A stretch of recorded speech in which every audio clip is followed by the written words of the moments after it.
ஆண்டவர் ஆசீர்வதிப்பார். ஒரு காரியத்தை செய்வதற்கு முன்பாக, தொடங்குவதற்கு முன்பாக இயேசு கிறிஸ்து அந்த காரியத்துக்காக ஜெபம் பண்ணார். இப்படி நம்ம ஜெபம் பண்ணி போகும்போது அந்த காரியங்கள் எல்லாம் மாறுதலாக என்ன செய்யும்? நிச்சயமாய் முடியும். கர்த்தர் நம்மை ஆசீர்வதிப்பார். எல்லாம் ஜெபம் பண்ணிடுவோமா? ஆமென். எல்லாரும் ஜெபம் பண்ணிடுங்க. கர்த்தர் நம்மை ஆசீர்வதிக்கும்படியாக.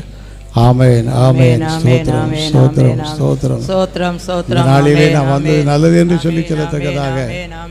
ஆமென், ஆமென். ஸ்தோத்திரம். எல்லாரும் ஆண்டவரே, எந்த ஒரு காரியத்துக்கு நான் சென்றாலும் செல்வதற்கு முன்பாக சின்ன காரியமோ பெரிய காரியமோ ஆண்டவரே நான் அதுக்கு ஜெபம் பண்ணிட்டு செல்ல எங்களுக்கு உதவி செய்ய முடியாது.